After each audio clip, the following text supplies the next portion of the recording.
Social மீடியாவில் பாப்புலர்னு சொல்லிட்டு சுற்றிட்டு இருக்கிற ஒரு சில பேரை இன்டர்வியூக்கு கூப்பிட்டு கதற விட்டு வீட்டுக்கு அனுப்பிச்சு விட்ட ஒரு தரமான 3 இன்டர்வியூ தான் இந்த வீடியோவில் பார்க்க போகிறோம். இந்த லிஸ்ட்டில் 3வது இடத்துல இருக்கிறது நல்லா கதற செய்யணுங்கிறதுக்காகவே தர்பூசணி திவாகரை கலாட்டா மீடியாலேருந்து இன்டர்வியூக்கு கூப்பிட்டுருந்தாங்க. நிஜ வாழ்க்கையில் நடக்க முடியாத விஷயத்தெல்லாம் ஒரு கனவு வாழ்க்கையில் வாழ்வாங்க.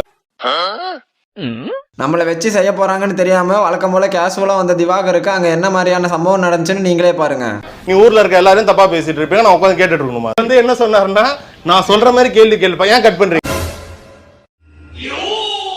இந்த லிஸ்ட்ல 2வது இடத்துல இருக்கிறது டிவிகேல இருந்து டிஎம்கேக்கு தாவன அப்புறம் அட்டன் பண்ற எல்லா இன்டர்வியூலயுமே வச்சு கதற விட்டுட்டு இருக்காங்க வைஷ்ணவியா. தாவேகாவை பொறுத்த வரைக்கும் தாவேகா இன்னொரு ஸ்கிரீன் ஆஃப் பிஜேபி அப்படிங்கறத உண்மை. அதுலயே அவங்க மூஞ்சி மாறுற அளவுக்கு ராவா வச்சு செஞ்ச இன்டர்வியூ என்னன்னு நீங்களே பாருங்க. அதிகபட்சம் சாதனையா அதிகபட்சம் சோதனை? அதிகபட்சம் சாதனை. 3 தேதிக்கு முன்னாடி கேட்டிருந்தா வேற பதில் வந்திருக்கும். I need 200 rupees, so I support DMK. இந்த லிஸ்ட்ல நம்பர் 1ல இருக்கிறது நெகட்டிவான விஷயம்னு இது வரைக்கும் எதுவும் பண்ணது கிடையாது. ஆனா இவரையும் மனசு கஷ்டப்படுற அளவுக்கு இந்த இன்டர்வியூல வச்சு செஞ்சிருப்பாங்க. போடுங்க. எனக்கு மனசே இல்லைன்னா தேங்க்யூ.